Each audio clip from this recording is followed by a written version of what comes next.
63ត្រូវនៅថ្ងៃទី12ខែមិថុនាឆ្នាំ2019នេះខ្ញុំបាទវ៉ាន់សារាយរួមនឹងក្រុមការងារផ្សាយផ្ទាល់ទូរទស្សន៍ Fresh News កំពុងនឹងធ្វើការផ្សាយផ្ទាល់ចេញពីសន្តាគារសុខាអង្គរនៅក្នុងខេត្តសៀមរាបទូរទស្សនិកជននៅព្រឹកថ្ងៃនេះសម្ដេចតេជោ ហ៊ុនសែននាយករដ្ឋមន្ត្រីនៃព្រះរាជាណាចក្រកម្ពុជានឹងអញ្ជើញជាអធិបតីភាពដ៏ខ្ពង់ខ្ពស់ក្នុងសន្និសីទកំពូលសារព័ត៌មានអាស៊ីលើកទី16ដែលប្រទេសកម្ពុជារបស់យើងទទួលបានការជ្រើសរើសពីអង្គការមួយនេះដើម្បីរៀបចំធ្វើជាម្ចាស់ផ្ទះរៀបចំនៅសន្និសីទកំពូលដ៏មានសារៈសំខាន់ទៅលើវិស័យសារព័ត៌មាននៅក្នុងតំបន់អាស៊ីរបស់យើងដែលបច្ចុប្បន្នកំពុងតែមានបញ្ហាប្រឈមជាច្រើនជាពិសេសគឺថាប្រឈមជាមួយនឹងការរីកចម្រើនទៅលើបណ្ដាញសង្គមនៅពេលបច្ចុប្បន្នដែលធ្វើឲ្យការស្ថាប័នព័ត៌មានក៏ស្ថាប័នផ្សព្វផ្សាយមួយចំនួនហ្នឹងកំពុងតែជួបបញ្ហាជួបហានិភ័យអាចថាស្ថាប័នព័ត៌មានខ្លះត្រូវនឹងដួលរលំថែមទៀតផងទូទៅជនដោយសារតែការប្រកួតប្រជែងជាមួយនឹងបណ្ដាញសង្គមហ្នឹង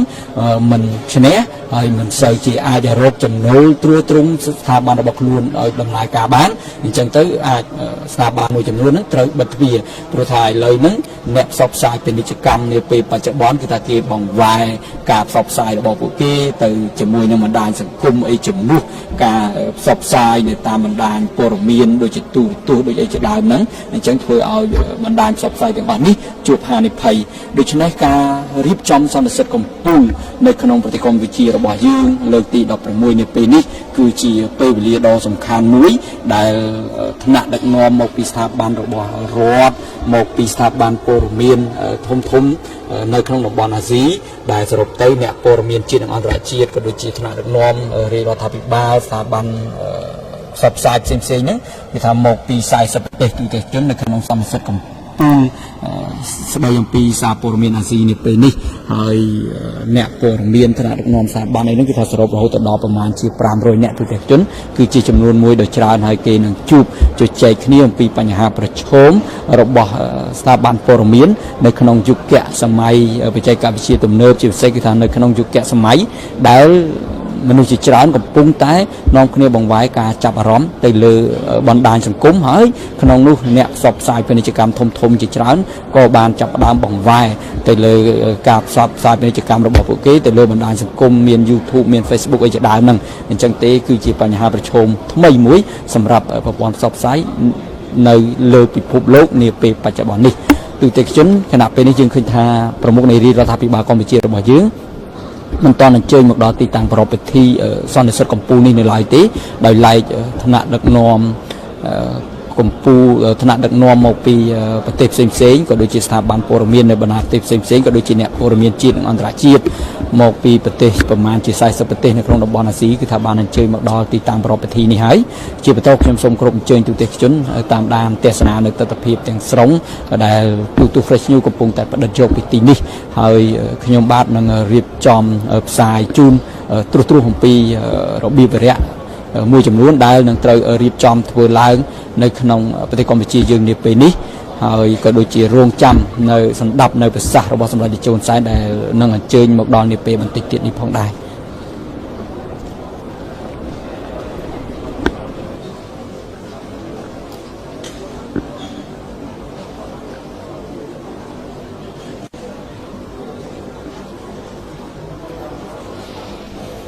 ទូរទស្សនិកជនខ្ញុំសូមជម្រាបទូទៅជនឲ្យបានជ្រាបថាសន្និសីទកំពូលសារព័ត៌មានអាស៊ីគឺជាព្រឹត្តិការណ៍អន្តរជាតិ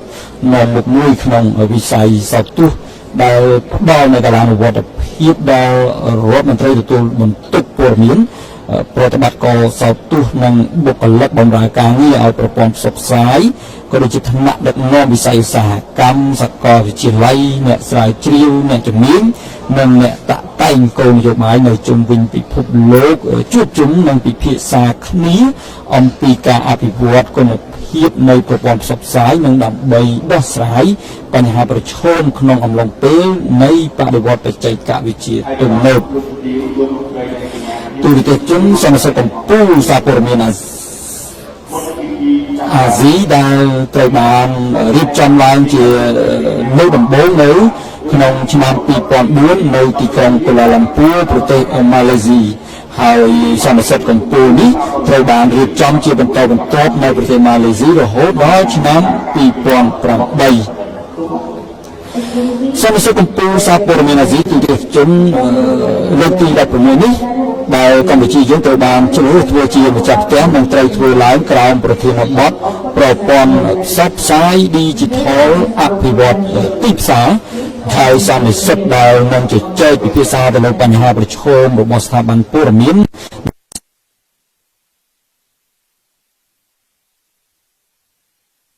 ខ្លាជាមួយបណ្ដាញសង្គមនេះនឹងមានអ្នកចូលរួមជាថ្នាក់ដឹកនាំនិងតំណាងស្ថាប័នរដ្ឋាភិបាលស្ថាប័នសារព័ត៌មានព្រមទាំងអ្នកសារព័ត៌មានជាតិនិងអន្តរជាតិប្រមាណជា500នាក់មកពីបណ្ដាប្រទេសជាង40នៅក្នុងតំបន់និងនៅលើពិភពលោកសន្និសីទដែលមានរយៈពេលប្រមាណជា4ថ្ងៃចាប់ពីថ្ងៃទី10ដល់ទី14ខែមិថុនានេះត្រូវឯកឧត្តមខៀវកញ្ញរិទ្ធរដ្ឋមន្ត្រីក្រសួងព័ត៌មានចាត់ទុកជាព្រឹត្តិការណ៍នៃការផ្សព្វផ្សាយអន្តរជាតិដែលឈានមុខគេដែលផ្ដល់ឱកាសដល់អ្នកផ្សាយអ្នកអនុវត្តប្រព័ន្ធផ្សព្វផ្សាយអ្នកដឹកនាំឧស្សាហកម្មអ្នកសិក្សាស្រាវជ្រាវអ្នកជំនាញនិងអ្នកបង្កើតគោលនយោបាយប្រព័ន្ធផ្សព្វផ្សាយនៅទូទាំងពិភពលោកបានជួបនឹងពិភាក្សាអំពីរបៀបអភិវឌ្ឍគុណភាពប្រព័ន្ធផ្សព្វផ្សាយក្នុងកំឡុងពេលនៃការប្រកួតប្រជែងដ៏ខ្លាំងក្លានៃបដិវត្តបច្ចេកវិទ្យាចំនួនទី4ឯកឧត្តមរដ្ឋមន្ត្រីក៏បានលើកឡើងផងដែរថាការដែលកម្ពុជាបានទទួលធ្វើជាម្ចាស់ផ្ទះរៀបចំនៅសន្និសីទកំពូលលើវិស័យព័ត៌មាននេះគឺជាកិត្តិយសនិងសេចក្តីរីករាយដ៏អស្ចារ្យមួយសម្រាប់កម្ពុជានិយាយជារួមនិងសម្រាប់ក្រសួងព័ត៌មាននិយាយដាច់ដោយឡែកទូរទស្សនិកជនក្នុងកំឡុងពេលចូលរួមសន្និសីទកំពូលនេះគណៈប្រតិភូជាថ្នាក់ដឹកនាំនិងជាអ្នកសារព័ត៌មានមកពីតាមបណ្ដាប្រទេសនានាហ្នឹងក៏ត្រូវបានអញ្ជើញឲ្យទៅទស្សនានៅសារមន្ទីរសន្តិភាពនៃសកម្មភាពកម្ចាត់មីនរបស់ស៊ីម៉ាក់និងប្រាសាទអង្គរវត្តដើម្បីបានស្វែងយល់អំពីកិច្ចខិតខំប្រឹងប្រែងរបស់កម្ពុជា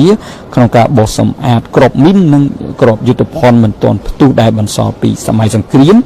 និងបានទស្សនាប្រាសាទអង្គរវត្តរបស់យើងដែលជាមរតកវប្បធម៌បន្សល់ពីបុព្វបុរសខ្មែរសម្រាប់បម្រើដល់វិស័យទេសចររបស់កម្ពុជានាពេលបច្ចុប្បន្នផងដែរទូរទស្សនិកជនខ្ញុំសូមបញ្ជាក់ថាគណៈពេលនេះខ្ញុំបាទវ៉ាន់សារាយរួមនឹងក្រុមការងារផ្សាយផ្ទាល់របស់ទូទស្សន៍ Fresh News កំពុងនឹងធ្វើការផ្សាយផ្ទាល់ចេញពីសន្តាគារសុខាអង្គរនៅក្នុងខេត្តសៀមរាបទូរទស្សនិកជននៅព្រឹកថ្ងៃនេះសម្រាប់ទីចូលប្រមុខនៃរាជរដ្ឋាភិបាលកម្ពុជារបស់យើងអញ្ជើញជាអធិបតីភាពដ៏ខ្ពង់ខ្ពស់បើកជាផ្លូវការនៅសន្និសីទកំពូលសារព័ត៌មានអាស៊ីលើកទី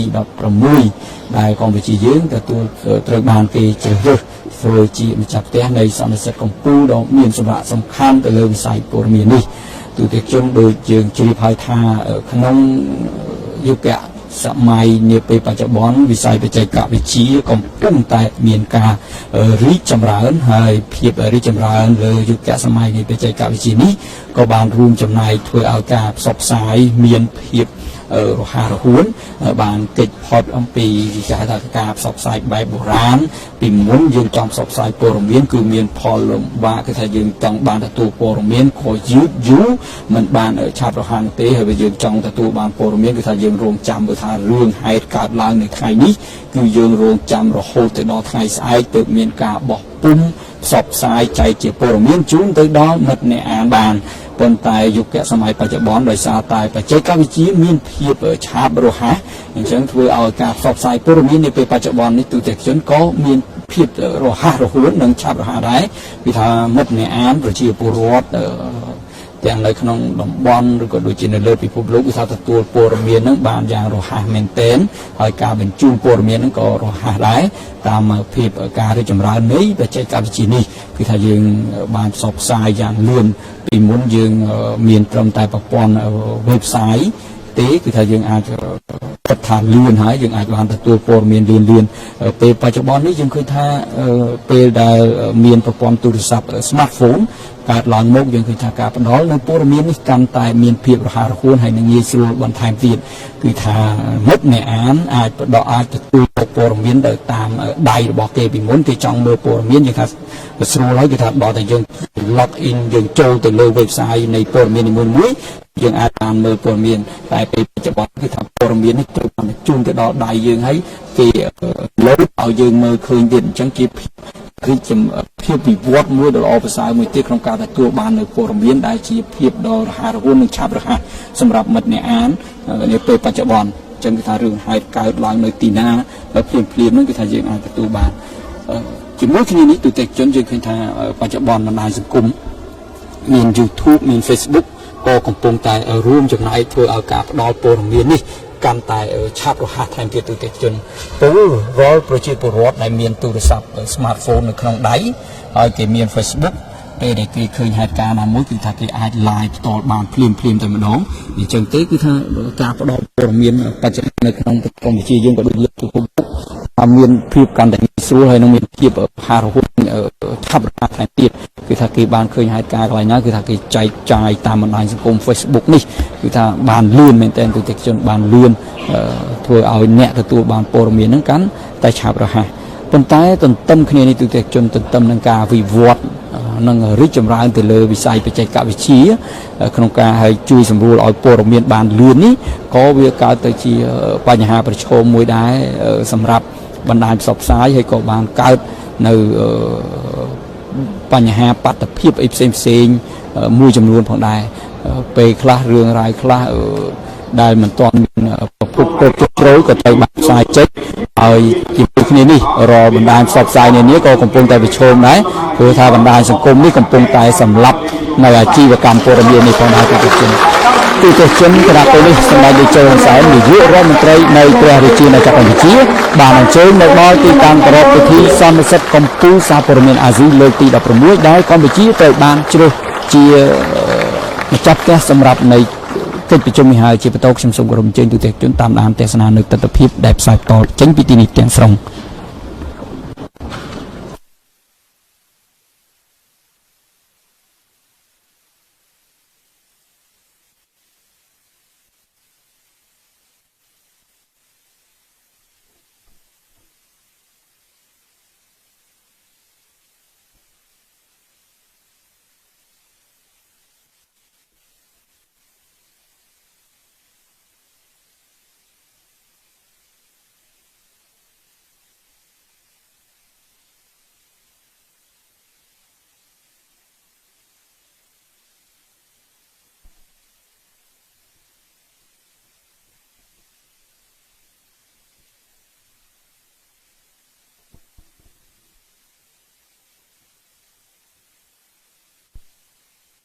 Teo Hun Sen, Prime Minister of the Kingdom of Cambodia. Our respect to Samdech Excellencies, Deputy Prime Ministers, Ministers, Member of Parliament, Ambassador of friendly countries, the representative of UNESCO in Cambodia, Broadcasting Development AIBD, distinguished guests, ladies and gentlemen. ក្រសួងព័ត៌មាននៃព្រះរាជាណាចក្រកម្ពុជានិងវិទ្យាស្ថានអភិវឌ្ឍការផ្សព្វផ្សាយអាស៊ីប៉ាស៊ីហ្វិក AIBD មានកិត្តិយសនិងក្តីសោមនស្សរីករាយបានរៀបចំសន្និសីទកំពូលសារព័ត៌មានអាស៊ីលើកទី16ឆ្នាំ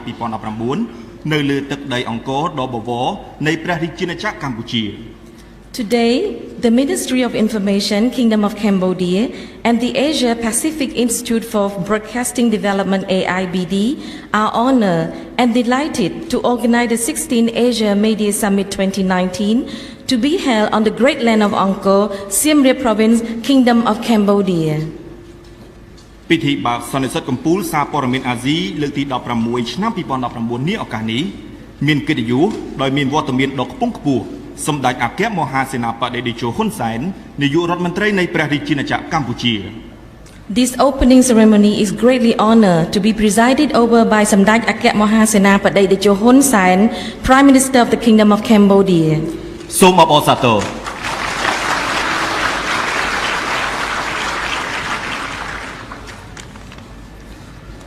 ជាកិច្ចចាប់ផ្ដើមខ្ញុំបាទសូមគោរពសម្ដេចតេជោនាយករដ្ឋមន្ត្រីសម្ដេចឯកឧត្តមលោកជំទាវលោកស្រីភ្ញៀវកិត្តិយសជាតិនិងអន្តរជាតិទាំងអស់ក្រោកឈរដើម្បីគោរពទង់ជាតិនៃព្រះរាជាណាចក្រកម្ពុជា Please rise for the national anthem of the Kingdom of Cambodia.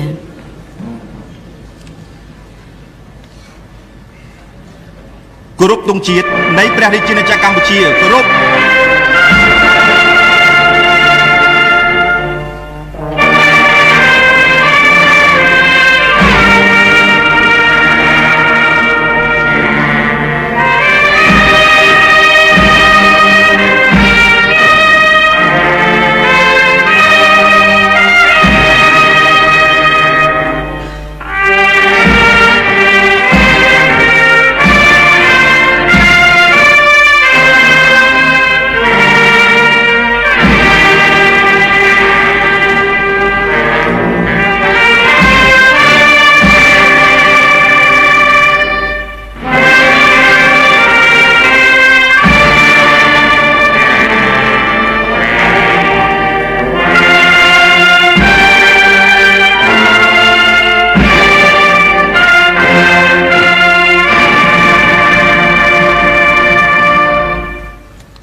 សូមអរគុណសូមមេត្តាសម្រួលអេរិយាបថ Thank you. Please be seated. ជាបន្តទៅទីនេះខ្ញុំបាទសូមគោរពអញ្ជើញឯកឧត្តមខៀវកញ្ញរិទ្ធរដ្ឋមន្ត្រីក្រសួងព័ត៌មាននៃព្រះរាជាណាចក្រកម្ពុជាថ្លែងសន្ទរកថាស្វាគមន៍នៅក្នុងកម្មវិធី May I now invite His Excellency Khieu Kanyarat, Minister of Information, Kingdom of Cambodia, to deliver his welcome remarks.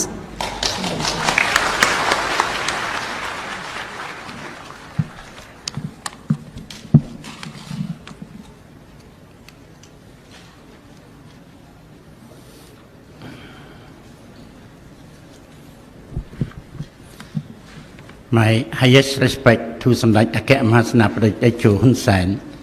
Prime Minister of the Kingdom of Cambodia, Excellencies, Deputy Prime Ministers, Minister, Governor Siem Reap Province,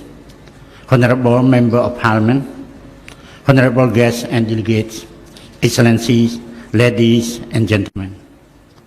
First of all, and on behalf of the host and organizer of the Asia Media Summit 2019, we would like to express our heartfelt gratitude to Samdech Akek Mahasenapati Techo Hun Sen, Prime Minister of the Kingdom of Cambodia, for his wholehearted kindness in spending his invaluable time to preside over the opening ceremony and deliver the insight keynote address at the Asia Media Summit 2019.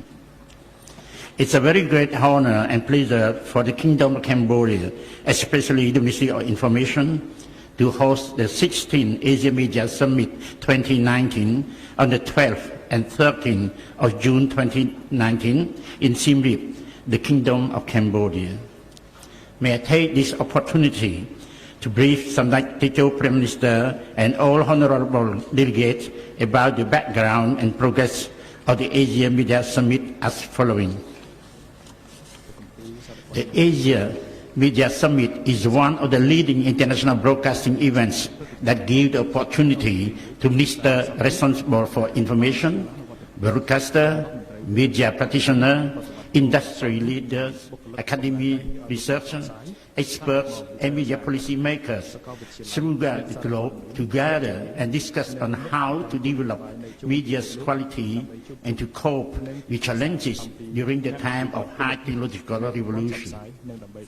The Asia Media Summit was born in 2004 in Kuala Lumpur, Malaysia, and the summit was held subsequently in Malaysia until 2008. Thanks to the remarkable progress and suggestions from all the AIBD's member countries, the 6th Asia Media Summit have moved to Macau, China in 2009, and then to Indonesia, Thailand, Vietnam, Saudi Arabia, India, and lastly to Cambodia. The Asia Media Summit this year has been preceded by 5 pre-summit workshops, which was held on the 10th and 11th June 2019, namely the Masterclass of Leadership in the Fourth Industrial Revolution, the workshop on combating disinformation, the workshop on trend in 4K technology, the workshop on impact of augmented reality and virtual reality in media, and lastly, the workshop on creating impactful content in digital media. With the good and effective collaboration of Asia Pacific Institute for Broadcasting Development, AIBD, as the organizer, the summit is expected to realize the participants' expectation through the timely theme, media digitization, focusing on developing market. The participation of around 600 delegates from 42 countries, with the active interaction of the podium by at least 70 professional and experienced panelists and speakers at the plenary session, which include how we can adapt to digital revolution, envisioning the media in the fourth industrial revolution, the integration of latest technologies in content creation, disinformation and social media, monetization in traditional media and news media, competing or complementing, technology for distribution of media contents,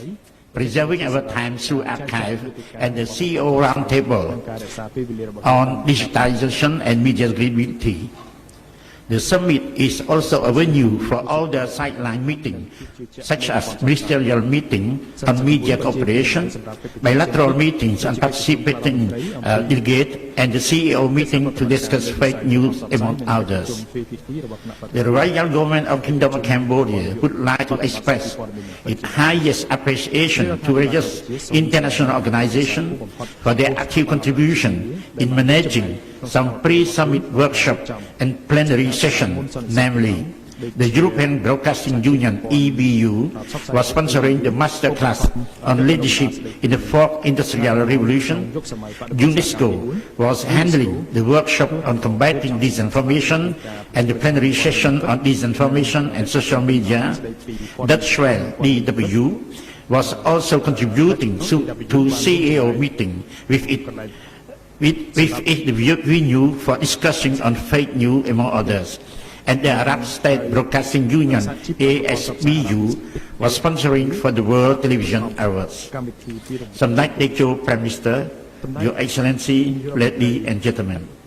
on behalf of the Royal Government of Cambodia and the Ministry of Information, we would like to express our warmest welcome with our sincerest hospitality to Your Excellency, Ministers, Vice Minister, CEO, honorable guests and delegates, and we pledge doing our best to ensure the fruitful participation in the Asia Media Summit 2019 and enjoy the cultural visit to ancient temple and the visit to Simak Peace Museum of Mind Action in Siem Reap, the land of Angkor. To end my humble welcome remark, may I pray to all divine and holy objects existing in the Kingdom of Cambodia to bless Samdech Techo, Prime Minister, and all delegates to have best health, longevity, and be successful in their respective obligations. Thank you for your kind attention.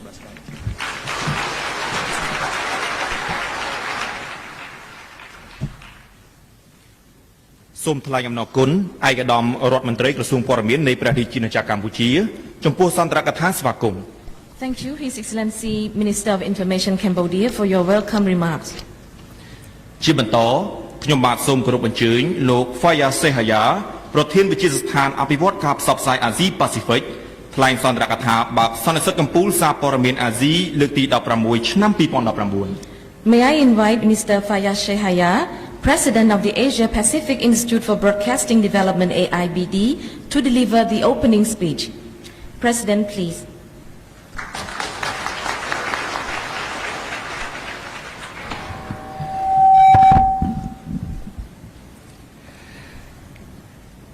Arun Sosodei. My highest respect to Samdech Akea Moha Sena Padai Deju Hun Sen, Prime Minister of the Kingdom of Cambodia, Excellencies, Deputy Prime Ministers, Ministers, Governors of Siem Reap Province, Honorable Members of Parliament, Honorable guests and delegates, ladies and gentlemen. Welcome to the 16th Asia Media Summit in Siem Reap, Cambodia. This year's theme, Media Digitization with a Focus on Developing Markets, to take stock of the technological advances around us and the level of digitization, its adoption and usage, as well as impact on the broadcast industry. These technological developments, such as advanced robotics, the Internet of Things, IoT,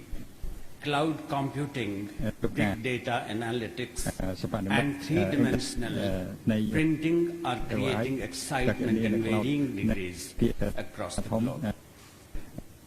They form part of the widely acclaimed fourth industrial revolution, the impact and benefits of which are immense for industry, government, media, and the societies in general. Across countries, markets and societies, digital technologies and big data are helping facilitate economic and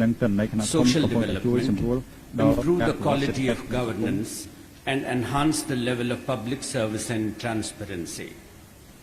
Depending on the extent of adoption and implementation, digitization has proven impact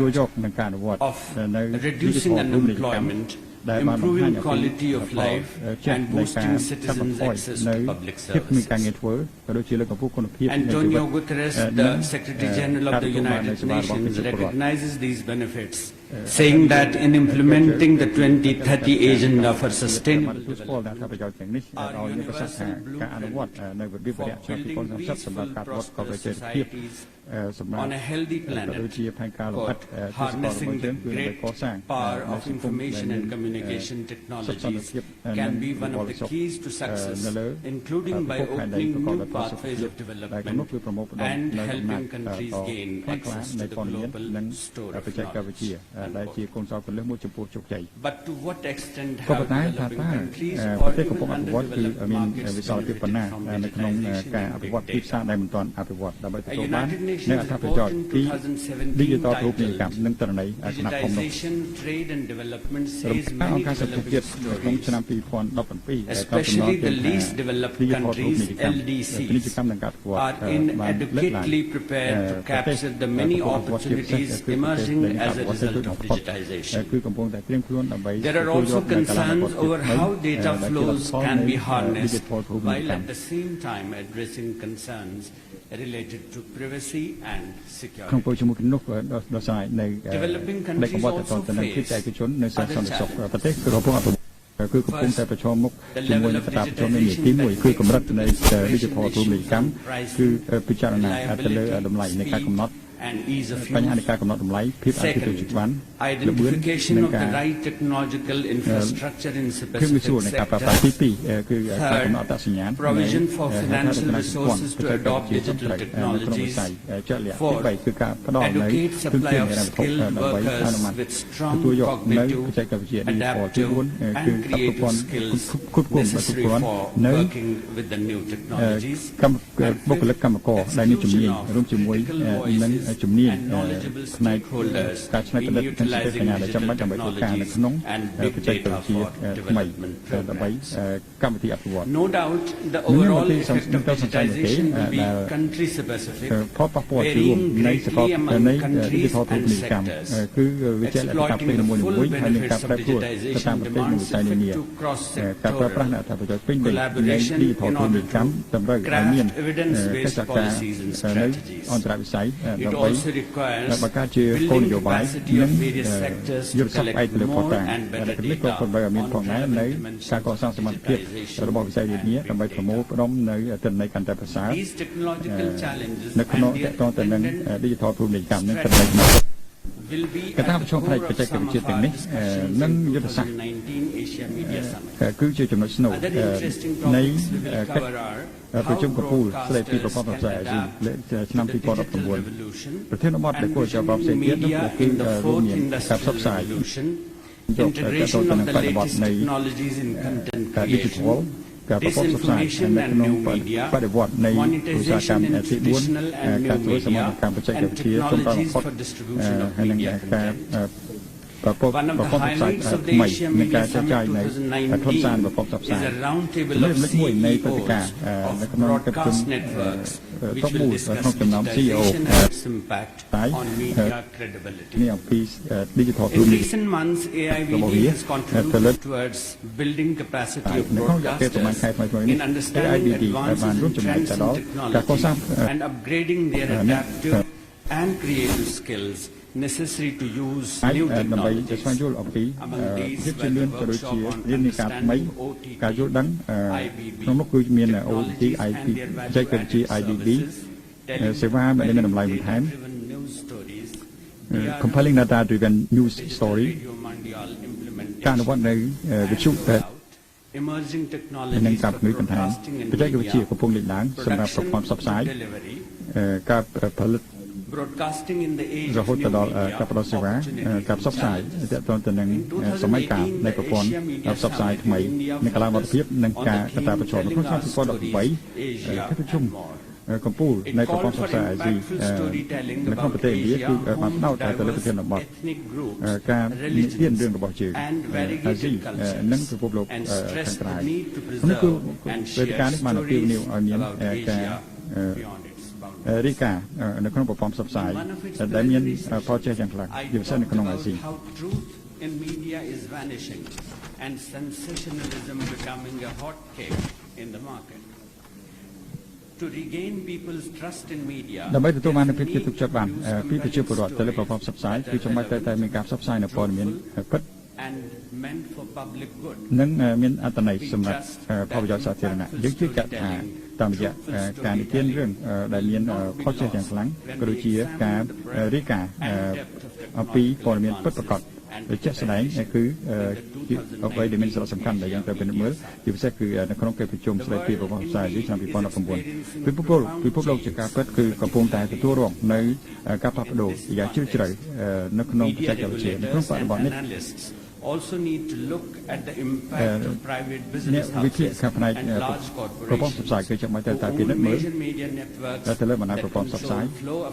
ដែល information គ្រប់គ្រង across នៅ the លំហូរព័ត៌មាន paid news and ព័ planted ត៌មាន news คล้ายៗនឹងព័ត៌មាន are a pain ដែល for ផលិត the media គឺជាការជឿចាប់ in សម្រាប់ប្រព័ន្ធផ្សព្វផ្សាយ developing នៅក្នុង countries, ប្រទេសកំពុង especially អ with ភិ the វឌ្ឍ powerful social media networks. Pulitzer Prize-winning author Thomas Friedman says, quote, machines today are acquiring all the Pulitzer attributes of ដែល human ជាអ្នកនិពន្ធមួយដែលទទួលបាននឹងពានរង្វាន់ Thomas Friedman បានមានប្រសាសន៍ថាម៉ាស៊ីនបច្ចុប្បន្ននេះគឺកំពុងតែទទួលយកនៅលក្ខណៈសម្បត្តិនៃមនុស្សជាតិសមត្ថភាពក្នុងការគិតគូរហេតុផលនិងការផ្លាស់ប្ដូរនឹងការសិក្សា This ពិ is ភ a ពលោក world, he គាត់ក៏ adds, បានបន្ថែម that ផងដែរ human beings ថាមនុស្ស must ជាតិគឺចាំបាច់ contend ត្រូវតែរីករាយ No ជាមួយនឹង wonder បច្ចុប្បន្ន some នេះ sectors are calling មាន urgently for a មិនទៅសង្ស័យ new ទេដែលវិស័យ humanism, ផ្សេងៗគឺកំពុងតែអំពាវនាវឲ្យមានមនុស្សជាតិនិយមទស្សនៈទានមួយដែលអាចប្រកាន់យកនៅល្បឿននៃការផ្លាស់ប្ដូរនិងទាមទារនៅការវិលទៅរកគុណតម្លៃស្នូលការគោរពសប្បុរសធម៌ការយល់ដឹងការយល់ចិត្តគ្នានិងវប្បធម៌នៃសុខសន្តិភាពក្នុងចំណោមគឺការដទៃទៀតអភិក្រមនេះគឺជាអភិក្រមមួយដែលនៅនាំអស់នៅក្នុងការប្រកាន់យកនិងពង្រឹងសមត្ថភាពរបស់យើងនៅក្នុងការប្រើប្រាស់បច្ចេកវិទ្យាទំនើប UNESCO calls it a new humanism in society that aims to ហើយ create ថាមនុស្សជាតិថ្មី more របស់យើងនៅក្នុងសង្គមដែលមានគោលបំណងបង្កើតនៅសង្គមដែលមានបរិយាបន្នកាន់តែច្រើនក្នុងខណៈពេលដែលយើងព្យាយាមនៅក្នុងបច្ចេកវិទ្យាក្នុងពិភពលោកដែលទទួលរងឥទ្ធិពលពីបច្ចេកវិទ្យានេះគឺជាអ្វីដែលយើងអាចសម្របបានហើយជាពិសេសគឺនៅថ្នាក់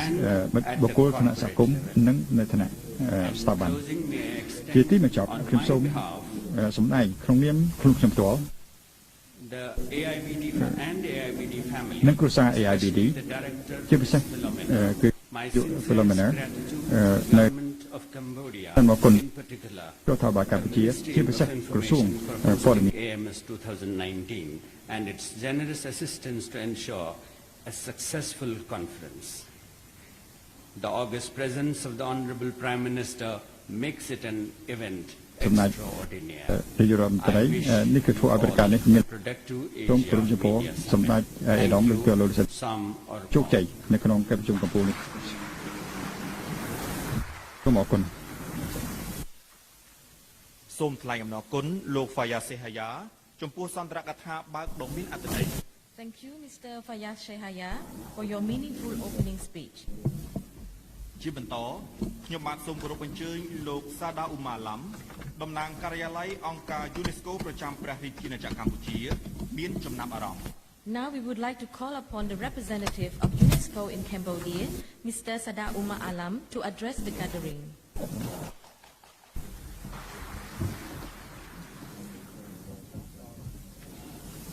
Samadaj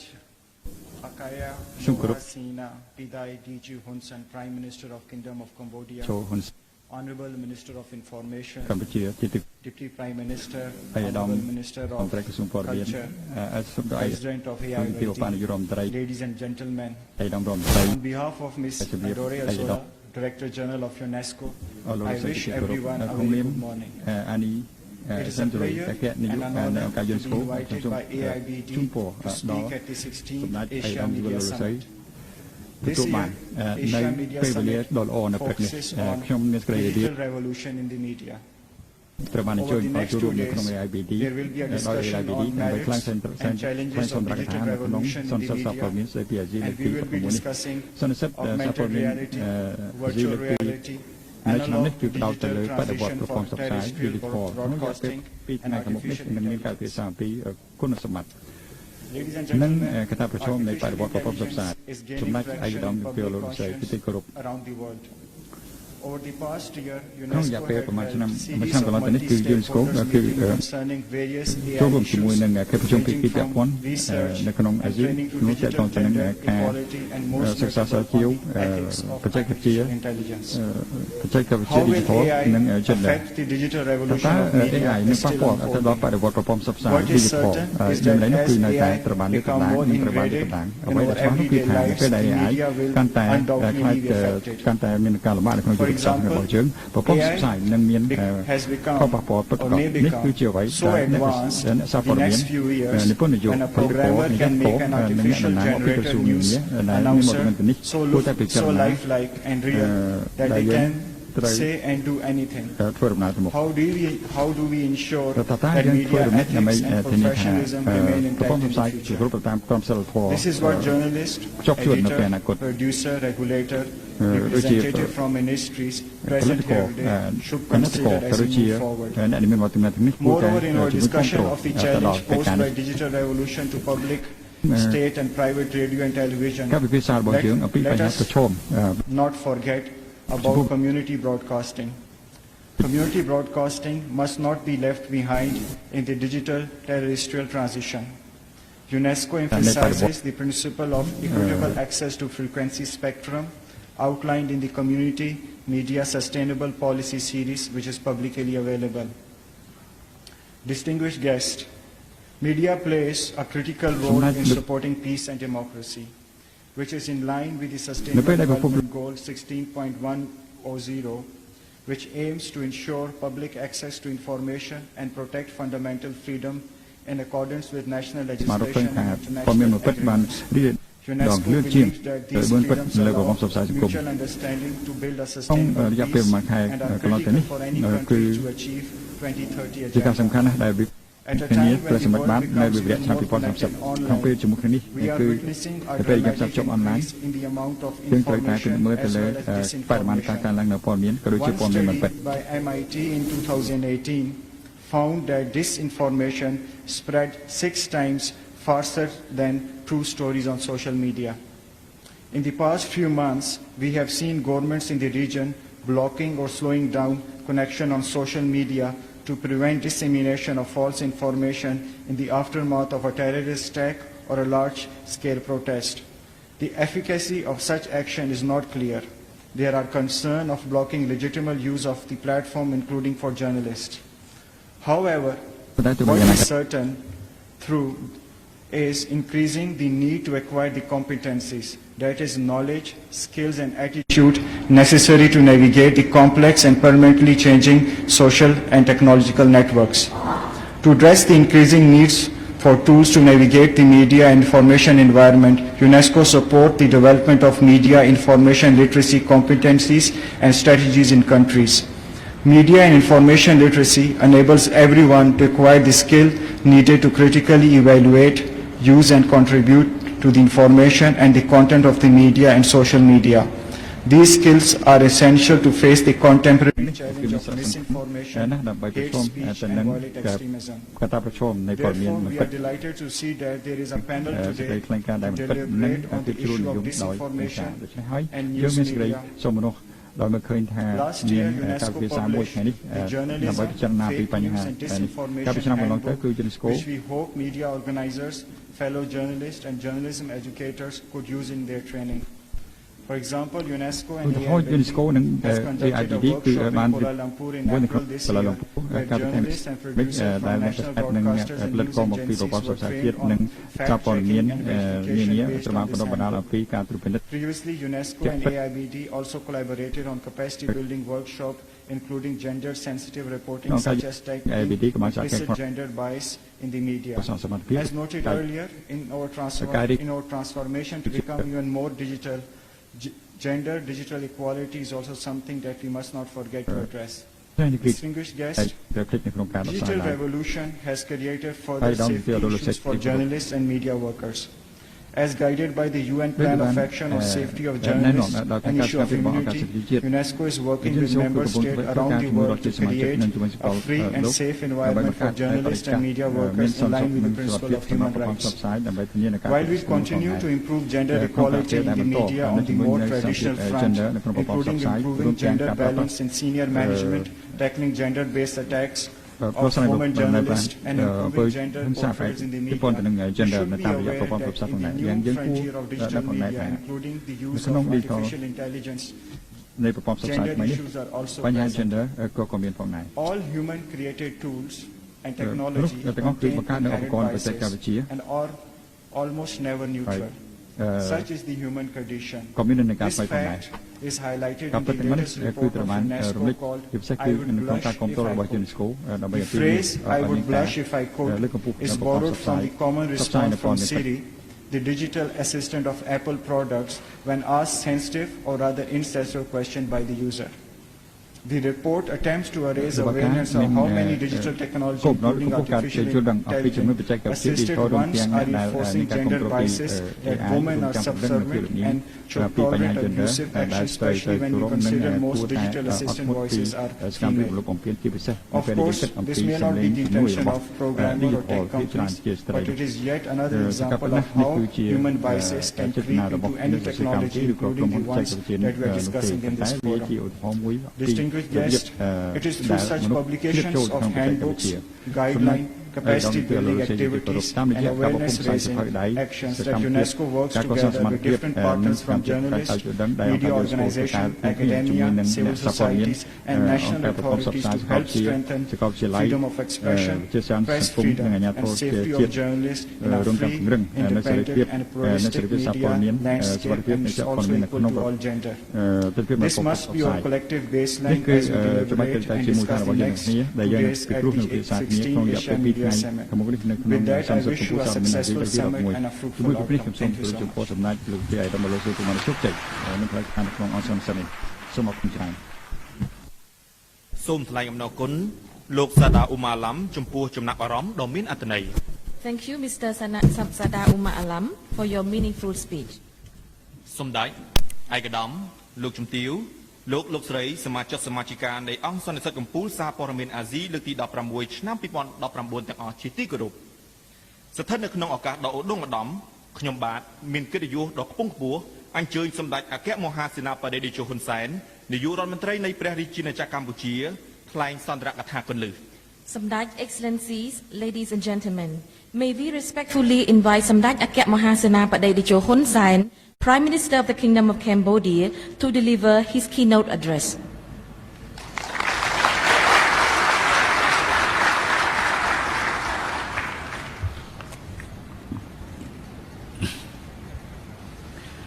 Samdaj ឯកឧត្តមលោកជំទាវអស់លោកស្រីថ្ងៃនេះខ្ញុំមានសេចក្តីរីករាយដែលបានចូលរួមក្នុងពិធីបើកសន្និសីទកម្ពុជាសារព័ត៌មានអាស៊ីលើកទី16ស្តីពី Digital ភាវូបនីយកម្មប្រព័ន្ធផ្សព្វផ្សាយ ដោយផ្ដោតលើទីផ្សារកំពុងអភិវឌ្ឍដែលរៀបចំឡើងដោយក្រសួងព័ត៌មាននៃព្រះរាជាណាចក្រកម្ពុជាសហការជាមួយវិទ្យាស្ថានអភិវឌ្ឍប្រព័ន្ធផ្សព្វផ្សាយអាស៊ីប៉ាស៊ីហ្វិកនាឱកាសនេះខ្ញុំសូមស្វាគមន៍និងថ្លែងអំណរគុណចំពោះថ្នាក់ដឹកនាំស្ថាប័នជាតិមន្ត្រីរាជរដ្ឋាភិបាលដៃគូអភិវឌ្ឍនិងបងប្អូនអ្នកសារព័ត៌មានជាតិអន្តរជាតិព្រមទាំងគណៈប្រតិភូទាំងអស់ដែលមានវត្តមាននៅលើទឹកដីអង្គរសៀមរាបដែលជាតំបន់ប្រវត្តិសាស្ត្រដ៏ល្បីរបស់កម្ពុជាក្នុងនាមរាជរដ្ឋាភិបាលកម្ពុជាខ្ញុំសូមកោតសរសើរចំពោះវិទ្យាស្ថានអភិវឌ្ឍប្រព័ន្ធផ្សព្វផ្សាយអាស៊ីប៉ាស៊ីហ្វិកដែលបានខិតខំជំរុញការអភិវឌ្ឍប្រព័ន្ធផ្សព្វផ្សាយព័ត៌មានអាស៊ីឲ្យដើរទាន់ការរីកចម្រើននៃបច្ចេកវិទ្យាទំនើបនាពេលបច្ចុប្បន្ននិងលើកកម្ពស់ប្រព័ន្ធផ្សព្វផ្សាយព័ត៌មានឲ្យកាន់តែមានសក្តានុពលព្រមទាំងជំរុញការអភិវឌ្ឍទីផ្សារប្រព័ន្ធផ្សព្វផ្សាយ Digital ឆ្លើយតបទៅនឹងការប្រកួតប្រជែងទីផ្សារលើវិស័យសារព័ត៌មានរវាងសារព័ត៌មានប្រពៃណីជាមួយសារព័ត៌មាន Digital ក៏ដូចជាការប្រកួតប្រជែងជាមួយបណ្ដាញព័ត៌មានទំនាក់ទំនងសង្គមដែលកំពុងពេញនិយមនាពេលបច្ចុប្បន្នខ្ញុំក៏សូមកោតសរសើរចំពោះថ្នាក់ដឹកនាំនិងមន្ត្រីគ្រប់ដំណាក់ថ្នាក់នៃក្រសួងព័ត៌មានដែលបានសហការជាមួយវិទ្យាស្ថានអភិវឌ្ឍប្រព័ន្ធផ្សព្វផ្សាយអាស៊ីប៉ាស៊ីហ្វិកដើម្បីរៀបចំសន្និសីទដ៏មានសារៈសំខាន់នេះឡើងសម្ដេចឯកឧត្តមលោកជំទាវអស់លោកស្រីកម្ពុជាពិតជាមានកិត្តិយសដ៏ឧត្តមឧត្តមក្នុងការធ្វើជាម្ចាស់ផ្ទះរៀបចំសន្និសីទកម្ពុជាសារព័ត៌មានលើកទី16ដើម្បីផ្លាស់ប្ដូរមតិស្ដីពីវិទ្យាសាស្ត្រនិងការវិវត្តបច្ចេកវិទ្យាទំនើបនាពេលបច្ចុប្បន្នសម្រាប់យុទ្ធសាស្ត្រអភិវឌ្ឍវិស័យព័ត៌មានព្រមទាំងចក្ខុវិស័យរយៈពេលវែងទៅអនាគតដើម្បីប្រែក្លាយបច្ចេកវិទ្យា Digital ភ្ជាប់ជាមួយបដិវត្តឧស្សាហកម្មទី4ក្នុងគោលដៅជំរុញការធ្វើ Digital លោកនីយកម្មប្រព័ន្ធផ្សព្វផ្សាយទៅក្នុងទីផ្សារឲ្យកាន់តែមានសក្តានុពលថែមទៀតនិងបង្កើនកិច្ចសហប្រតិបត្តិការឲ្យបានជិតស្និទ្ធដើម្បីផ្លាស់ប្ដូរព័ត៌មានអំពីការវិវត្តបច្ចេកវិទ្យាប្រព័ន្ធផ្សព្វផ្សាយការប្រយុទ្ធប្រឆាំងព័ត៌មានក្លែងបន្លំនិងអក្រិតកម្មបច្ចេកវិទ្យាព័ត៌មានដែលកំពុងគំរាមកំហែងបង្កហានិភ័យយ៉ាងធ្ងន់ធ្ងរលើសិទ្ធិបុគ្គលនិងសន្តិសុខក្នុងតំបន់ក៏ដូចជាលើសកលលោកទាំងមូលទន្ទឹមនេះចរន្តនៃការរីកចម្រើនផ្នែកវិទ្យាសាស្ត្រនិងបច្ចេកវិទ្យាទំនើបបានប្រែក្លាយ Digital ឆ្ពោះទៅកាន់បដិវត្តឧស្សាហកម្មទី4ដែលជាកត្តាគន្លឹះក្នុងការអភិវឌ្ឍបច្ចេកវិទ្យាប្រព័ន្ធផ្សព្វផ្សាយព័ត៌មាននិងវិស័យផ្សេងៗទៀតជាមួយនឹងការបង្កើតឡើងនូវកាលានុវត្តភាពនិងអត្ថប្រយោជន៍ដូចខាងក្រោមទី1បច្ចេកវិទ្យា Digital បានជំនួសការប្រើប្រាស់បច្ចេកវិទ្យាអាណាឡូកប្រកបដោយសក្តានុពលដើម្បីបង្កើនគុណភាពប្រសិទ្ធភាពដូចជាសំឡេងរូបភាពល្បឿននៃការបញ្ជូនទិន្នន័យការរក្សាទុកទិន្នន័យការសន្សំសំចៃនៃការប្រើប្រាស់រលកអាកាសវិទ្យុការកាត់បន្ថយចំណាយផលិតការបង្កើនផលិតភាពសម្បូរបែបក្នុងវិស័យឧស្សាហកម្មប្រព័ន្ធផ្សព្វផ្សាយការកម្សាន្តការចែករំលែកនិងការទទួលព័ត៌មានតាមមធ្យោបាយដ៏សម្បូរបែបជាមួយគ្នានេះកម្ពុជាបាននឹងកំពុងរៀបចំធ្វើការផ្លាស់ប្ដូរប្រព័ន្ធផ្សព្វផ្សាយទូរទស្សន៍ពីអាណាឡូកទៅ Digital ដែលគ្រោងនឹងបញ្ចប់នៅឆ្នាំ2023ដើម្បីសម្របខ្លួនទៅនឹងស្ថានភាពនៃការវិវត្តប្រព័ន្ធផ្សព្វផ្សាយទូរទស្សន៍ Digital ក្នុងតំបន់និងសកលលោកព្រមទាំងសិក្សាដើម្បីបញ្ជៀសផលប៉ះពាល់ផ្សេងៗនិង កិច្ចសហប្រតិបត្តិការជាមួយប្រទេសជិតខាងដើម្បីដោះស្រាយបញ្ហាដែលកើតចេញពីការប្រើប្រាស់បច្ចេកវិទ្យាថ្មីនេះទី2បច្ចេកវិទ្យា Digital បានបញ្ចូលរួមបញ្ចូលគ្នារវាងវិស័យទូរគមនាគមន៍និងប្រព័ន្ធផ្សព្វផ្សាយហើយបង្កើតបាននៅសក្តានុពលលើប្រព័ន្ធផ្សព្វផ្សាយព័ត៌មាន Digital និងបណ្ដាញទំនាក់ទំនងជាសកលតាមប្រព័ន្ធអនឡាញនិងប្រព័ន្ធផ្សព្វផ្សាយតាមបណ្ដាញទំនាក់ទំនងសង្គមមាន Facebook YouTube WeChat Telegram Twitter ជាដើមដែលបង្កើតសក្តានុពលប្រព័ន្ធផ្សព្វផ្សាយព័ត៌មាននិងការតភ្ជាប់បណ្ដាញទំនាក់ទំនងរវាងមនុស្សនិងមនុស្សសម្រួលដល់ការធ្វើពាណិជ្ជកម្មការកាត់បន្ថយរបាំងទីផ្សារបង្កើតឱកាសឲ្យវិស័យឯកជននិងសហគ្រិនដើម្បីមានលទ្ធភាពច្នៃប្រឌិតនៅធុរកិច្ចថ្មីទី3បច្ចេកវិទ្យា Digital បានធ្វើឲ្យការគ្រប់គ្រងប្រទេសคล้ายទៅជារដ្ឋាភិបាល Digital ក្នុងការបង្កើនសកម្មភាពសេដ្ឋកិច្ច Digital ការលើកកម្ពស់គុណភាពប្រសិទ្ធភាពនៃសេវាសាធារណៈប្រកបដោយគណនេយ្យភាពតម្លាភាពនិងការតភ្ជាប់បណ្ដាញទំនាក់ទំនងផ្ទៃក្នុងនិងសកលលោកទាំងមូលទន្ទឹមនឹងផលវិជ្ជមាននេះបច្ចេកវិទ្យា Digital នៃប្រព័ន្ធផ្សព្វផ្សាយព័ត៌មានបានផ្ដល់គុណវិបត្តិផ្សេងៗដែលធ្វើឲ្យសកលលោកកំពុងប្រឈមទៅនឹងព័ត៌មានក្លែងបន្លំការញុះញង់បញ្ឆេះកំហឹងការជេរប្រមាថដោយការស្អប់ខ្ពើមនិងអក្រិតកម្មព័ត៌មានវិទ្យាដោយជាការហែកចូលបំផ្លាញឯកសារសាធារណៈការចំណិតទារប្រាក់តាមប្រព័ន្ធអនឡាញការរំលោភលើសិទ្ធិបុគ្គលជាដើមបាននឹងកំពុងគំរាមកំហែងដល់សន្តិសុខតំបន់និងសកលលោកទាំងមូលដូច្នេះតម្រូវឲ្យភាគីពាក់ព័ន្ធទាំងអស់រួមគ្នាបង្កើនកិច្ចសហប្រតិបត្តិការឲ្យកាន់តែជិតស្និទ្ធថែមទៀតទាំងក្នុងក្របខ័ណ្ឌទ្វេភាគីក្របខ័ណ្ឌតំបន់និងសកលលោកដើម្បីប្រយុទ្ធប្រឆាំងទៅនឹងព័ត៌មានក្លែងបន្លំនិងអក្រិតកម្មព័ត៌មានវិទ្យានេះទន្ទឹមនេះក្នុងសន្និសីទប្រជុំកំពូលអាស៊ីអឺរ៉ុបនៅទីក្រុងព្រុយសែលនាពេលកន្លងទៅថ្មីនេះបណ្ដាប្រទេសនៅអឺរ៉ុបទាំងអស់សុទ្ធតែបានលើកឡើងពីការព្រួយបារម្ភ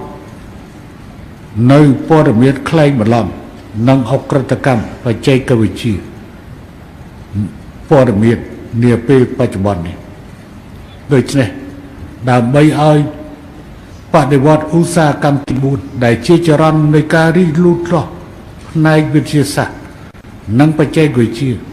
បង្កើនទំនុកចិត្តលើប្រព័ន្ធផ្សព្វផ្សាយព័ត៌មាន Digital ព្រមទាំងផ្ដល់អត្ថប្រយោជន៍ដល់ការអភិវឌ្ឍសង្គមសេដ្ឋកិច្ចនិងទំនាក់ទំនងនិងសន្តិសុខនៅក្នុងតំបន់ខ្ញុំសូមផ្ដល់នៅគំនិតពុយផ្ដើមមួយចំនួនដល់អង្គសន្និសីទដោយខាងក្រោម1ត្រូវរួមគ្នាជំរុញកិច្ចសហប្រតិបត្តិការក្នុងតំបន់និងសកលលោកដើម្បីផ្លាស់ប្ដូរព័ត៌មានបទពិសោធន៍ការអភិវឌ្ឍបច្ចេកវិទ្យានិងការកសាងហេដ្ឋារចនាសម្ព័ន្ធរូបវន្តដើម្បីទាញយកអត្ថប្រយោជន៍ពីបដិវត្តឧស្សាហកម្មទី4និងការបង្កើតឡើងនៅកាលានុវត្តភាពនៃបច្ចេកវិទ្យា Digital 2ត្រូវរួមគ្នាបង្កើតកិច្ចសហប្រតិបត្តិការទប់ស្កាត់ព័ត៌មានក្លែងបន្លំនិងអក្រិតកម្មព័ត៌មានវិទ្យាតាមប្រព័ន្ធផ្សព្វផ្សាយព័ត៌មានតាមរយៈការផ្សព្វផ្សាយព័ត៌មានពិតដើម្បីបន្សាបព័ត៌មានក្លែងបន្លំ3ត្រូវពង្រឹងការអនុវត្តច្បាប់ក្រមសីលធម៌វិជ្ជាជីវៈជៀសវាងការផ្សាយព័ត៌មានក្លែងបន្លំគំនុំគុំគួនការជេរប្រមាថការញុះញង់បញ្ឆេះកំហឹងដោយការស្អប់ខ្ពើមរើសអើងបង្កចំនួនរវាងជាតិសាសន៍សាសនាឬបំផ្លោះព័ត៌មានខុសពីការពិតដែលបង្កើន បង្កើតឲ្យមានអសន្តិសុខសង្គម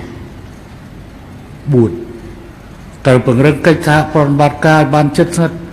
ដើម្បីដោះស្រាយទំនាស់នៃការផ្សាយព័ត៌មានដែលបង្កឲ្យកើតមានភាពវឹកវរនិងប៉ះពាល់ដល់ការប្រើប្រាស់បច្ចេកវិទ្យា Digital 5ត្រូវរួមគ្នាយកចិត្តទុកដាក់បង្កើនសមត្ថភាពយល់ដឹងទាំងផ្នែកវិទ្យាទេសនិងវិជ្ជាជីវៈដើម្បីដើរឲ្យទាន់តម្រូវការទីផ្សារនៃការវិវត្តបច្ចេកវិទ្យាប្រព័ន្ធផ្សព្វផ្សាយនិងការវិវត្តសភាពការសកលលោក 6ត្រូវធ្វើឲ្យប្រព័ន្ធផ្សព្វផ្សាយជាប្រពៃណីคล้ายជាប្រព័ន្ធដែលមានភាពវៃឆ្លាតនិងអាចបត់បែនទៅតាមសភាពការជាក់ស្ដែងនិងការវិវត្តនៃបច្ចេកវិទ្យាទំនើបដើម្បីប្រឈមនឹងការប្រកួតប្រជែងទីផ្សារក្នុងយុគសម័យ Digital 7ត្រូវរួមគ្នាកសាងគោលនយោបាយក្របខ័ណ្ឌយុទ្ធសាស្ត្របទបញ្ញត្តិច្បាប់សម្រាប់ប្រជែងផ្សព្វផ្សាយព័ត៌មាននិងបទបញ្ញត្តិស្តង់ដារសុវត្ថិភាព Digital ដែលជាកត្តាចាំបាច់សម្រាប់ការគ្រប់គ្រងសុវត្ថិភាពទិន្នន័យក្នុងការធ្វើពាណិជ្ជកម្មការទូទាត់តាមប្រព័ន្ធអេឡិចត្រូនិកនិងសន្តិសុខតាមប្រព័ន្ធអ៊ីនធឺណិតដើម្បីប្រឆាំងនឹងព័ត៌មានក្លែងបន្លំនិងអក្រិតកម្មព័ត៌មានវិទ្យាសម្ដេចឯកឧត្តមលោកជំទាវអស់លោកលោកស្រីខ្ញុំសង្ឃឹមថាសន្និសីទនេះនឹងពិភាក្សាយ៉ាងផុលផុសអំពីកាលានុវត្តភាពនៃបច្ចេកវិទ្យា Digital បញ្ហាប្រឈមព្រមទាំងកិច្ចការសហប្រតិបត្តិការភាពជាដៃគូការប្រយុទ្ធប្រឆាំងទៅនឹងព័ត៌មានក្លែងបន្លំវិធីសាស្ត្រសម្រាប់ដោះស្រាយបញ្ហា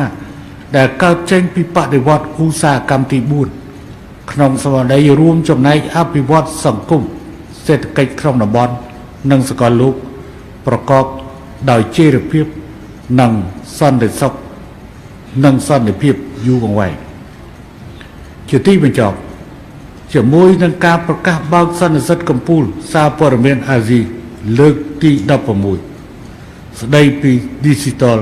ភាវូបនីយកម្មប្រព័ន្ធផ្សព្វផ្សាយដោយផ្អោតលើទីផ្សារកំពុងអភិវឌ្ឍ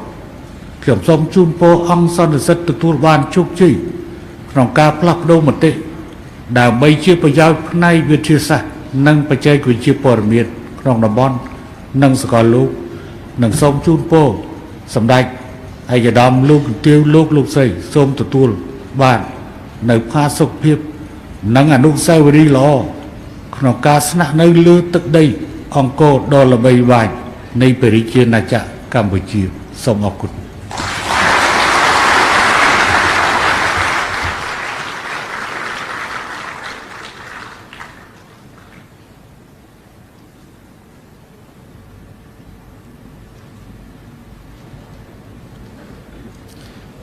សូមថ្លែងអំណរគុណជូនសម្ដេចតេជោនាយករដ្ឋមន្ត្រីចំពោះសន្ទរកថាគន្លឹះប្រកបដោយអត្ថន័យនិងខ្លឹមសារយ៉ាងជ្រាលជ្រៅ Our profound thanks to Samdech Techo Prime Minister for your meaningful keynote address. សម្ដេចឯកឧត្តមលោកជំទាវលោកស្រីសមាជិកសមាជិកានៃអង្គសន្និសីទកំពូលសារព័ត៌មានអាស៊ីលើកទី16ឆ្នាំ2019ទាំងអស់ជាទីគោរពពិធីបើកសន្និសីទកំពូលសារព័ត៌មានអាស៊ីលើកទី16ឆ្នាំ2019នេះពេលនេះ The opening ceremony of the 16th Asia Leading Summit 2019 is now concluded. សូមសមាជិកសមាជិកាអង្គពិធីទាំងអស់មេត្តាក្រោកឈរសម្ដែងគិតវតិចំពោះការនិវត្តន៍របស់សម្ដេចតេជោនាយករដ្ឋមន្ត្រី The review is taken note by the departure of the Techo Prime Minister.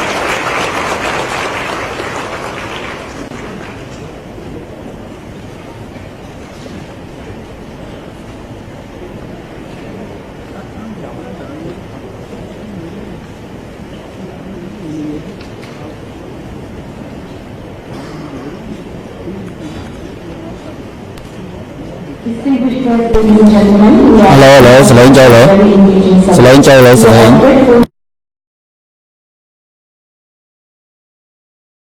session after a small coffee break for 20 minutes. កាមេរ៉ាតម្លាក់ទៀតទេ សារព័ត៌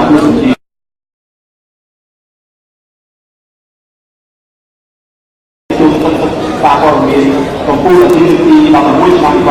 បស់យើងចាប់ផ្ដើមនិយាយគ្នាតិចនេះបន្ត ទូទស្សនិកជនជាទូមិត្តយ៉ាងបាញ់មិញនេះគឺថាទូទស្សនិកជនទៅនឹងបានតាមដានទស្សនានៅការផ្សាយផ្ទាល់នៅព្រឹត្តិការណ៍បើកសន្និសីទកម្ពុជាសារព័ត៌មានអាស៊ីលើកទី16ដែលធ្វើឡើងនៅលើទឹកដីសៀមរាបអង្គរនៅក្នុងខេត្តសៀមរាបដ៏ល្បាញល្បីរបស់យើងក្រោមអធិបតីភាពដ៏ខ្ពង់ខ្ពស់របស់សម្ដេចតេជោហ៊ុនសែនសម្ដេចតេជោហ៊ុនសែនក៏ដូចជាឯកឧត្តមរដ្ឋមន្ត្រីក្រសួងព័ត៌មានរួមនឹងថ្នាក់ដឹកនាំពាក់ព័ន្ធសំខាន់មួយចំនួនទៀតបានថ្លែងនៅសន្ទរកថាកលឹះក្នុងឱកាសនៃការបើកសន្និសីទកម្ពុជាស្ដីអំពីសារព័ត៌មានអាស៊ីលើកទី16នៅក្នុងប្រទេសកម្ពុជាយើងនាពេលនេះហើយក្នុងសន្និសីទនៅក្នុងសន្ទរកថាកលឹះនេះទូទាំងជនគឺសុទ្ធតែបានគូសរំលេចអំពីការវិវត្តនៃបច្ចេកវិទ្យា Digital ក្នុងយុគសម័យបច្ចុប្បន្នដែលបានរួមចំណែកក្នុងការជួយធ្វើឲ្យប្រព័ន្ធផ្សព្វផ្សាយនឹងមានភាពល្អប្រសើរតែក្នុងនោះក៏បានផ្ដោតអារម្មណ៍ផ្ដោតការចាប់អារម្មណ៍ទៅលើការរីកចម្រើននៃបច្ចេកវិទ្យា Digital នេះក៏បានคล้ายទៅជាបញ្ហាប្រឈមរបស់ប្រព័ន្ធផ្សព្វផ្សាយផងដែរអញ្ចឹងទេទាំងសម្ដេចតេជោហ៊ុនសែនទាំងឯកឧត្តមរដ្ឋមន្ត្រីក្រសួងព័ត៌មានក៏ដូចជាវាគ្មិនដែលពាក់ព័ន្ធគឺថាបានបង្ហាញការជំរុញឲ្យមានការយកចិត្តទុកដាក់ខ្ពស់បន្ថែមទៀតរួមគ្នាធ្វើយ៉ាងណាអភិវឌ្ឍវិស័យព័ត៌មាននេះឲ្យបានកាន់តែល្អប្រសើរជាពិសេសគឺថាធ្វើយ៉ាងណាឆ្លើយតបដោះស្រាយបញ្ហាប្រឈមរបស់វិស័យព័ត៌មានជាមួយនឹងការរីកចម្រើនរបស់បច្ចេកវិទ្យានាពេលបច្ចុប្បន្នហ្នឹងហើយជាពិសេសនេះគឺថាសម្ដេចតេជោហ៊ុនសែនក៏បានជំរុញឲ្យមានការរួមគ្នាប្រយុទ្ធប្រឆាំងជាមួយនឹងព័ត៌មានคล้ายព័ត៌មានញុះញង់ព័ត៌មានដែលធ្វើឲ្យមានការរើសអើងជាតិសាសន៍អីជាដើមហ្នឹងក៏ដូចជាព័ត៌មានដែលបង្កឲ្យមានជាអំពើភេរវកម្មអីផ្សេងដែលបច្ចុប្បន្ននេះមិនថាតែកម្ពុជាមិនថាតែប្រទេសនៅក្នុងតំបន់នោះទេសូម្បីតែបណ្ដាប្រទេសនៅលើពិភពលោកក៏កំពុងតែខ្វាយខ្វល់ទៅលើបញ្ហានេះផងដែរអញ្ចឹងទេសម្ដេចតេជោហ៊ុនសែនបានជំរុញឲ្យនៅក្នុងអង្គសន្និសីទនេះគឺថាស្ថាប័នព័ត៌មានអ្នកព័ត៌មានជាតិនិងអន្តរជាតិក៏ដូចជាថ្នាក់ដឹកនាំរដ្ឋាភិបាលនិងស្ថាប័នមកពីតាមបណ្ដាប្រទេសនានារហូតដល់40ប្រទេសហ្នឹងគឺថារួមគ្នាធ្វើយ៉ាងណាពិភាក្សាទៅលើបញ្ហាហ្នឹងហើយរួមគ្នាដោះស្រាយឲ្យមានប្រសិទ្ធភាពទូទាំងជនបន្ទាប់ពីថ្លែងសន្ទរកថាកលឹះរួចហើយគណៈពេលនេះសម្ដេចតេជោហ៊ុនសែនក៏បានអញ្ជើញចាក់ចេញពីអង្គសន្និសីទហើយក៏បានធ្វើដំណើរកំពុងតែធ្វើដំណើរនិវត្តន៍ត្រឡប់ទៅរាជធានីភ្នំពេញវិញផងដែរខ្ញុំបាទរួមនឹងក្រុមការងារផ្សាយផ្ទាល់ក៏សូមបិទបញ្ចប់នៅការផ្សាយផ្ទាល់របស់ខ្លួនតែត្រឹមនេះហើយក៏សូមអធិស្ឋានរាល់កំហុសឆ្គងដែលកើតចេញដោយអចេតនាក្នុងពេលផ្សាយផ្ទាល់នេះផងដែរសូមអរគុណនិងសូមគោរពលា